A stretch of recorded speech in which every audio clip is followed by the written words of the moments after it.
এবার ইরানের ইস্পাহান ঘাঁটিতে ভয়াবহ হামলায় বেশ কিছু বিমান ক্ষতিগ্রস্ত। আরো বিস্তারিত জানিয়ে দিব। এদিকে ইসরায়েলি গোয়েন্দা সদর দপ্তরে হামলার দাবি ইরানের। আবারও সৌদি, বাহরাইন, কাতার ও কুয়েতে ভয়াবহ ক্ষেপণাস্ত্র ও ড্রোন হামলা চালিয়েছে ইরান। এদিকে বাহরাইনের জ্বালানি ট্যাঙ্কে ইরানের অতর্কিত হামলা। আরো জানিয়ে দিব, এবার ইসরায়েলের বিরুদ্ধে মুসলিম বিশ্বের 8টি দেশের তীব্র নিন্দা। এদিকে হরমুজ প্রণালী ঘিরে সংঘাত বেড়েছে, ভারত অভিমুখী জাহাজে হামলা। এবার ইরানে সরকার পতনের ঝুঁকি নেই বললেন মার্কিন গোয়েন্দা সংস্থা। এবং সর্বশেষে জানিয়ে দিব, এদিকে লেবানন দখল করে নেওয়ার হুমকি ইসরায়েলের। শুনছিলেন সংবাদ শিরোনাম, এখন বিস্তারিত।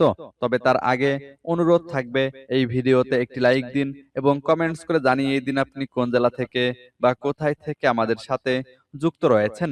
এবং সংবাদের সর্বশেষ গুরুত্বপূর্ণ আপডেট পেতে চ্যানেলটি সাবস্ক্রাইব করে আমাদের সঙ্গেই থাকুন। এবার ইরানের ইস্পাহান ঘাঁটিতে ভয়াবহ হামলায় বেশ কিছু বিমান ক্ষতিগ্রস্ত। ইরানের ইস্পাহান শহরের কাছের একটি বিমান ঘাঁটিতে অন্তত 13টি বিমানের ব্যাপক ক্ষয়ক্ষতি হয়েছে। ব্রিটিশ সংবাদ মাধ্যম বিবিসি ভেরিফাইয়ের পর্যালোচনা করা নতুন স্যাটেলাইট ছবিতে দেখা গেছে, আমেরিকান কোম্পানি ইন্টেলিজেন্স ভেঞ্জার গত সোমবার 8ম শিকারী বিমান ঘাঁটির ছবি তুলেছে। এতে দেখা গেছে কিছু বিমান সম্পূর্ণ পুড়ে গেছে এবং সেখানে কেবল পোড়া দাগ অবশিষ্ট রয়েছে। অন্য বিমানের ধ্বংসাবশেষ এখনো মাটিতে পড়ে থাকতে দেখা যাচ্ছে। গত 22শে ফেব্রুয়ারি এবং 9 মার্চের ছবির মধ্যে তুলনা করে দেখা গেছে, একই অবস্থানে আগে F-14 এবং F-7 ফাইটার জেট ছিল। তবে ঠিক কোন কোন বিমান ক্ষতিগ্রস্ত বা ধ্বংস হয়েছে তা ছবি থেকে নিশ্চিতভাবে বলা সম্ভব নয়। এছাড়া ইস্পাহান আন্তর্জাতিক বিমানবন্দরের সাথে যুক্ত ওই ঘাঁটির হ্যাঙ্গার এবং অন্যান্য স্থাপনাতেও দৃশ্যমান ক্ষয়ক্ষতি দেখা গেছে। বিবিসি ভেরিফাইড এখন পর্যন্ত ইরানের 4টি বিমান ঘাঁটিতে ক্ষতিগ্রস্ত বিমান এবং আরো 6টি ঘাঁটিতে ক্ষতিগ্রস্ত ভবন শনাক্ত করেছে, সূত্র বিবিসির। এদিকে ইসরায়েলি গোয়েন্দা সদর দপ্তরে হামলার দাবি ইরানের। ইসরায়েলের গোয়েন্দা সংস্থা শিনবেত সদর দপ্তর এবং গুরুত্বপূর্ণ বিমান ঘাঁটিতে ড্রোন হামলা চালিয়েছে ইরান। ইরানের সেনাবাহিনী জানিয়েছে, তেল আবিবে অবস্থিত ইসরায়েলি গোয়েন্দা সংস্থা শিনবেতের সদর দপ্তর লক্ষ্য করে এই হামলা চালানো হয়। রাষ্ট্রীয় সংবাদ সংস্থা ইরনার প্রতিবেদন অনুযায়ী ভূমধ্যসাগরীয় উপকূলের পালমাচিম বিমান ঘাঁটি এবং দক্ষিণ ইসরায়েলের অফদা বিমান ঘাঁটিতেও সফলভাবে ড্রোন হামলা পরিচালনা করেছে ইরানি বাহিনী। এই সামরিক অভিযানের সমান্তরালে চলমান সংঘাত বন্ধে 3টি শর্ত ঘোষণা করেছেন ইরানের প্রেসিডেন্ট মাসুদ পেজেশকিয়ান। রাশিয়ার প্রেসিডেন্ট ভ্লাদিমির পুতিন এবং পাকিস্তানের প্রধানমন্ত্রী শাহবাজ শরীফের সঙ্গে ফোন আলাপের পর সামাজিক যোগাযোগ মাধ্যম এক্সে দেওয়া এক বার্তায় তিনি এই শর্তগুলো তুলে ধরেন। পেজেশকিয়ান স্পষ্ট জানিয়েছেন, ইরানের বৈধ অধিকারের স্বীকৃতি, যুদ্ধের ক্ষয়ক্ষতি বাবদ ক্ষতিপূরণ প্রদান এবং ভবিষ্যতে পুনরায় আগ্রাসন না চালানোর বিষয়ে আন্তর্জাতিক নিশ্চয়তা দিলেই কেবল এই যুদ্ধের অবসান সম্ভব। 28শে ফেব্রুয়ারি ইরান লক্ষ্য করে মার্কিন ইসরায়েলি সামরিক অভিযান শুরুর পর থেকে দেশটির গুরুত্বপূর্ণ অবকাঠামো ও বেসামরিক স্থাপনায় ক্রমাগত হামলা চলছে। এরই মধ্যে ইরানের সর্বোচ্চ নেতা আয়াতুল্লাহ আলী খামেনি এবং শীর্ষ সামরিক কর্মকর্তাদের নিহতের ঘটনায় মধ্যপ্রাচ্যের পরিস্থিতি চরম উত্তপ্ত হয়ে উঠেছে, সূত্র আল জাজিরার। আবারও সৌদি, বাহরাইন, কাতার, কুয়েতে ক্ষেপণাস্ত্র ও ড্রোন হামলা চালিয়েছে ইরান। মধ্যপ্রাচ্যে চলমান সংঘাতের উত্তাপ ছড়িয়ে পড়েছে পার্শ্ববর্তী দেশগুলোতে। গত 28শে ফেব্রুয়ারি যুদ্ধ শুরুর পর এবার পার্শ্ববর্তী দেশগুলোতে একযোগে বড় ধরনের ক্ষেপণাস্ত্র ও ড্রোন হামলা চালিয়েছে ইরান। বিশেষ করে এই অঞ্চলে অবস্থিত মার্কিন সামরিক ঘাঁটিগুলোকে লক্ষ্য করে চালানো এই হামলা মধ্যপ্রাচ্যের ভূ রাজনীতিকে এক নজিরবিহীন সংকটের মুখে ঠেলে দিয়েছে। এরই জের ধরে আবারও সৌদি আরব, বাহরাইন, কাতার ও কুয়েত লক্ষ্য করে নতুন করে বড় ধরনের ক্ষেপণাস্ত্র ও ড্রোন হামলা চালিয়েছে ইরান। সৌদি আরবের প্রতিরক্ষা মন্ত্রণালয় জানিয়েছে, বাংলাদেশ সময় বৃহস্পতিবার রাত 2:30টার দিকে তাদের প্রিন্স সুলতান বিমান ঘাঁটি লক্ষ্য করে 3টি ব্যালিস্টিক মিসাইল ছুড়েছে ইরান। তবে সৌদির আকাশ প্রতিরক্ষা ব্যবস্থা এই 3টি মিসাইলই সফলভাবে প্রতিহত করতে সক্ষম হয়েছে। হামলার মুখে বাহরাইনের স্বরাষ্ট্র মন্ত্রণালয় দেশটির সাধারণ মানুষকে দ্রুত নিরাপদ আশ্রয়ে যাওয়ার নির্দেশ দিয়েছে। ওই সময় দেশটির রাজধানী জুড়ে সতর্কতামূলক সাইরেন বাজছিল বলে জানা গেছে। একই সময়ে উপসাগরীয় দেশ কাতারেও 9টি ব্যালিস্টিক মিসাইল এবং বেশ কিছু ড্রোন ছুড়েছে ইরান। কাতারের প্রতিরক্ষা মন্ত্রী বৃহস্পতিবার জানান, 9টি মিসাইলের মধ্যে 8টি আকাশে ধ্বংস করা হয়েছে এবং একটি জনশূন্য স্থানে পড়েছে। এদিকে বাহরাইনের জ্বালানি ট্যাঙ্কে ইরানের অতর্কিত হামলা। বাহরাইনের জ্বালানি ট্যাঙ্কে অতর্কিত হামলা চালিয়েছে ইরানি বাহিনী। দেশটির অতর্কিত হামলার পর বাসিন্দাদের ঘরে থাকার নির্দেশ দিয়েছে বাহরাইন। উপসাগরীয় অঞ্চলে বৈশ্বিক জ্বালানি বাজারে বিঘ্ন ঘটাতে তেহরান যে অভিযান চালাচ্ছে, তার মধ্যেই বৃহস্পতিবার এই হামলার ঘটনা ঘটল। খবর এএফপির।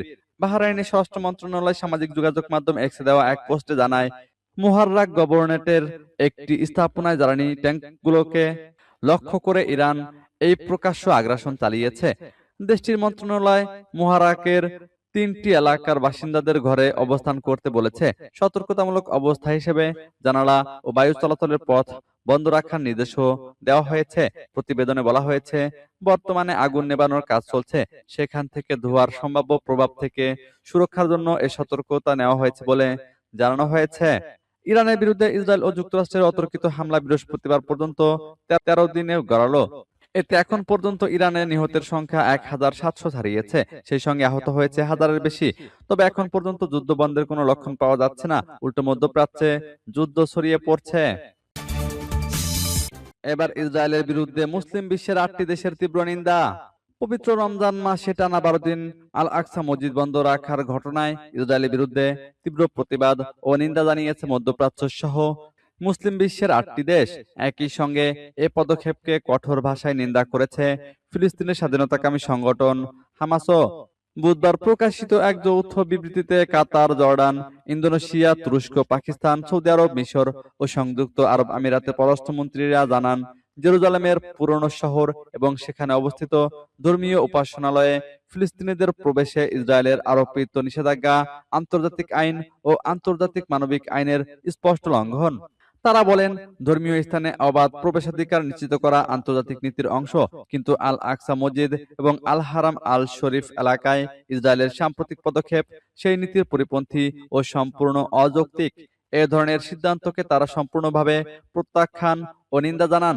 বিবৃতিতে আরো বলা হয়, দখলকৃত জেরুজালেম এবং সেখানে অবস্থিত ইসলামিক ও খ্রিস্টান ধর্মীয় স্থাপনাগুলোর উপর ইসরায়েলের কোনো সার্বভৌমত্ব নেই। এদিকে হরমুজ প্রণালী ঘিরে সংঘাত বেড়েছে, ভারত অভিমুখী জাহাজে হামলা। ইসরায়েল ও যুক্তরাষ্ট্র হামলা না থামালে জ্বালানি পরিবহনে বিশ্বের অন্যতম গুরুত্বপূর্ণ জলপথ হরমুজ প্রণালী বন্ধের ঘোষণা দিয়েছে ইরান। এই ঘোষণার ফলে প্রণালীটি ঘিরে উত্তেজনা আরো বেড়েছে। জলপথটি ঘিরে বেড়েছে পাল্টাপাল্টি হামলার মাত্রাও। এতে করে বিশ্বে ইতোমধ্যে অস্থিতিশীল থাকা জ্বালানি তেলের বাজার ও শেয়ার বাজার আরো নড়বড়ে হয়ে পড়ার আশঙ্কা তৈরি হয়েছে। মধ্যপ্রাচ্য যুদ্ধ শুরুর পর থেকে হরমুজ প্রণালীতে চলাচলকারী 3টি বাণিজ্যিক জাহাজে হামলা হয়েছে। এছাড়া বুধবার ইরানের 16টি নৌযান ধ্বংসের দাবি করেছে যুক্তরাষ্ট্র। ওয়াশিংটনের ভাষ্য, সেগুলো হরমুজ প্রণালীতে মাইন স্থাপনের কাজে যুক্ত ছিল। প্রণালীটি বন্ধ করা হলে ইরানে হামলা আরো 20 গুণ জোরদার করার হুমকি দিয়েছেন মার্কিন প্রেসিডেন্ট। হরমুজ প্রণালীর উত্তরে রয়েছে ইরান, দক্ষিণে ওমান, কাতার ও সংযুক্ত আরব আমিরাত। যুক্তরাষ্ট্র সরকারের হিসাবে 2025 সালে এই পথ দিয়ে প্রতিদিন 2 কোটি ব্যারেল তেল সরবরাহ করা হয়। হরমুজের 3টি বাণিজ্যিক জাহাজে হামলার জন্য কারা দায়ী তা স্পষ্ট নয়। তবে ইরানের বিপ্লবী গার্ড বুধবার জানিয়েছে, এই জলপথে চলাচলে তাদের সতর্কতা না মানায় 2টি জাহাজে হামলা চালিয়েছে তারা। এবার ইরানে সরকার পতনের ঝুঁকি নেই বললেন মার্কিন গোয়েন্দা সংস্থা। টানা 2 সপ্তাহ ধরে যুক্তরাষ্ট্র ও ইসরায়েলে ব্যাপক বোমা বর্ষণ সত্ত্বেও ইরানের শাসন ব্যবস্থা এখনো যথেষ্ট সুসংগঠিত।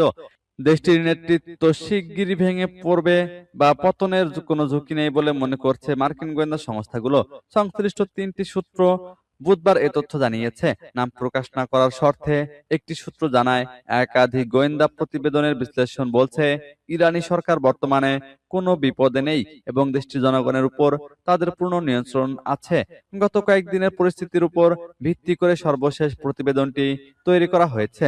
যুদ্ধ শুরুর পর থেকে যুক্তরাষ্ট্র ও ইসরায়েল ইরানে বিমান প্রতিরক্ষা ব্যবস্থা, পারমাণবিক স্থাপনা এবং শীর্ষ নেতাদের লক্ষ্য করে হামলা চালিয়েছে।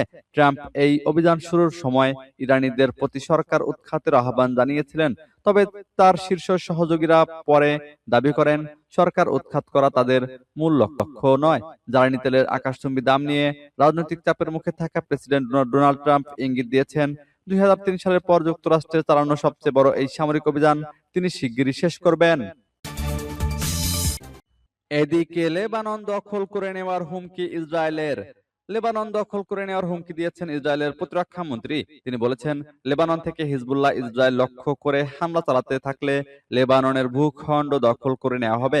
ইসরায়েলের প্রতিরক্ষা মন্ত্রী বলেন, তিনি লেবাননের সরকারকে চূড়ান্ত সিদ্ধান্ত জানিয়ে দিয়েছেন হিজবুল্লাহ যেন ইসরায়েলে আক্রমণ করা বন্ধ করে, তা না হলে ইসরায়েলের সামরিক বাহিনী লেবাননের ভূখণ্ডে আক্রমণ করবে এবং দখল করে নেবে। ইসরায়েলি প্রতিরক্ষা মন্ত্রী বরাত দিয়ে দ্য টাইমস অফ ইসরায়েল বলেছে, হিজবুল্লাহ গতকাল ইসরায়েল লক্ষ্য করে প্রচন্ড হামলা চালিয়েছে। ইসরায়েল প্রতিরক্ষা মন্ত্রী বলেন, তিনি লেবাননের প্রেসিডেন্টকে সতর্ক করেছেন, যদি লেবানন সরকার না জানে কিভাবে নিজেদের ভূখণ্ড নিয়ন্ত্রণ করতে হয়, হিজবুল্লাহকে ইসরায়েলে হামলা চালানো থেকে নিবৃত্ত করতে না পারে, তাহলে লেবানন দখল করে ইসরায়েলের সঙ্গে জুড়ে নেওয়া হবে। গত ২৮শে ফেব্রুয়ারি থেকে ইরানে হামলা চালিয়ে যাচ্ছে যুক্তরাষ্ট্র ও ইসরায়েল। জবাবে ইসরায়েল এবং মধ্যপ্রাচ্যের বিভিন্ন দেশে মার্কিন ঘাঁটি ও স্বার্থ সংশ্লিষ্ট স্থাপনাগুলোতে পাল্টা হামলা চালাতে থাকে ইরান। ইরানপন্থী সশস্ত্র গোষ্ঠী হিজবুল্লাহ লেবানন থেকে ইসরায়েল লক্ষ্য করে হামলা শুরু করে। এরপর ২ মার্চ থেকে লেবাননে হামলা চালিয়ে যাচ্ছে ইসরায়েল। সূত্র আল জাজিরার।